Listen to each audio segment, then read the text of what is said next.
Hello Seeker, welcome to episode 5 of Answering the Question. Spoiler alert for Waiting to Exhale. I watched it for free on YouTube Movies. If you want to watch it, do so and come back after. Last chance. Savannah and Robin were villains because they were having relations with married men. Gloria was a villain for holding Tariq Williams back from getting to Spain with the group Up With People because she created an unhealthy environment, forcing her son to be a husband substitute. This more than likely prevented Tariq from developing properly. After David Matthews, Tariq's father, rejected Gloria, she outed David as LGBTQ to Tariq in retaliation, even if accidental. This is the question for today's discussion. Is there any merit in saying that Bernadine Harris, played by Angela Bassett, was villainous? The answer is yes. Waiting to Exhale was directed by Forrest Whitaker, written by Terry McMillan, and Ronald Bass. Four friends, Savannah, Robin, Bernadine, and Gloria, get together frequently to support one another and listen to each other vent about life and love. They each want to be in a romantic relationship, but they have difficulties finding a good man. Successful television producer Savannah Jackson believes that one day her married lover will leave his wife. She later realizes that he won't, and that she must find her own man who will love her for who she really is. Bernadine Harris, who abandoned her dream of having a catering business, instead raised a family and supported her husband. He announces he is leaving her for a white woman with whom he works. Robin Stokes is a high-powered executive and the longtime mistress of married Russell. After dumping him,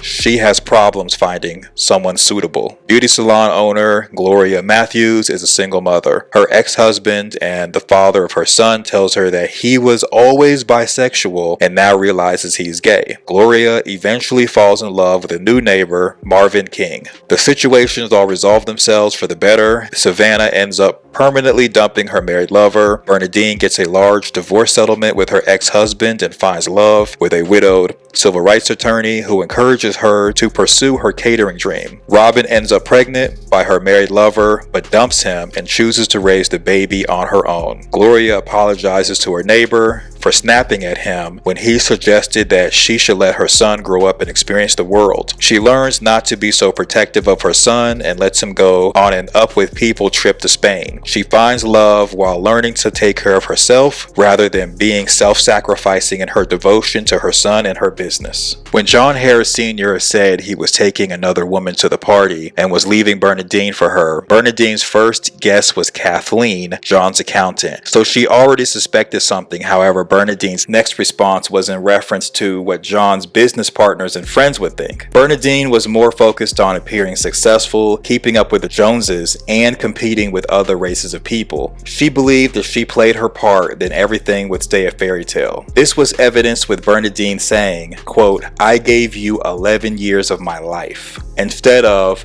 "We have been happily married for 11 years, she said, quote, "You are leaving me for a white woman?" Instead of, "Can we go to counseling and save our marriage?" Or, "I love you. What made you want to cheat on me and leave me?" John asked, "Would it be better if she were black?" And Bernadine replied, "It would be better if you were black." And this reveals her disrespect and disdain for John, especially since she kept up with the times they were intimate, 732, because it disgusted her deep down for years, and his success and lifestyle placed him at events and settings where few, if no, black people were. She played her part, leveled up, sunk into a parasitical role, even though she was repulsed at what John became as time progressed, and she could never give him what he was gravitating towards, whiteness. White women have been perceived by rich and famous black men as trophies due to the historical glass ceiling of black people through systems that created wealth gaps. We are not here to debate, discuss, support, or debunk critical race theory, but there are clear and documented historical events that have prevented black people collectively from competing with non-black counterparts. So John's success and company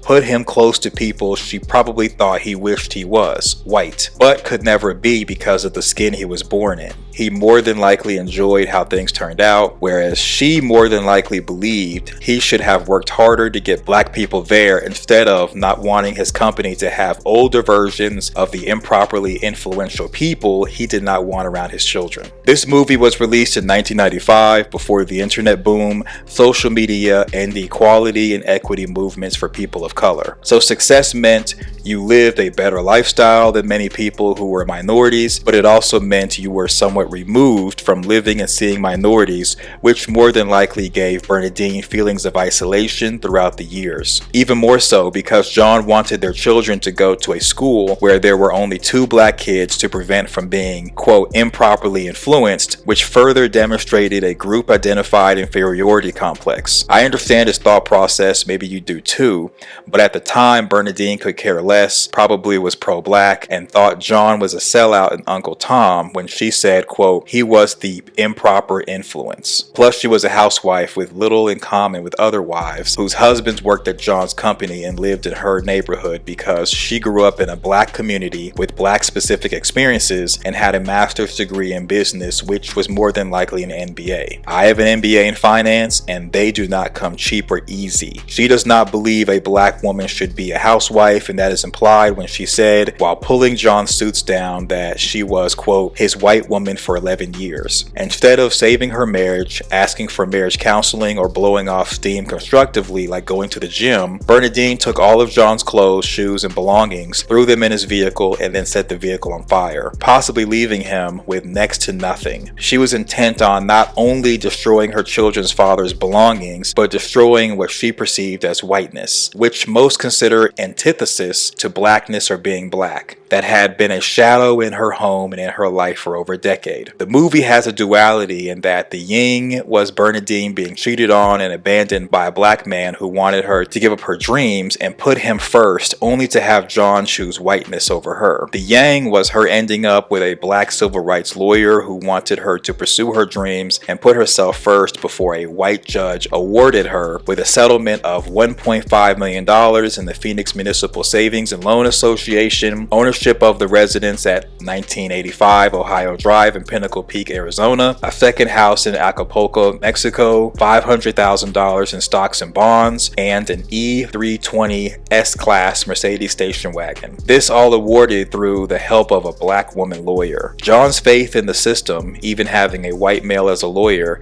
may have been his downfall in that things were more equal than he betted on and ended up losing everything through trading it for a trophy woman, Kathleen. I would not be surprised if in the sequel, confirmed by Angela Bassett in 2011 and based on the follow-up novel, Getting to Happy, reveals that Kathleen left John after he lost his assets in the divorce and sued him for harassment, which has become popular as of late with men in power versus women in lesser role controversies. This movie was about 3 women who were villainous, going against greater villains and walking away with a sense of empowerment, and the 4th, Gloria, letting Tariq leave her because she traded her codependency on her son for Marvin King. Thank you for watching. I hope you enjoyed everything. If this is your first time here, please subscribe and click the notification bell. Please share to your social media. Thumbs up the video. Until next time, I'll see you in the next video. Thanks for watching.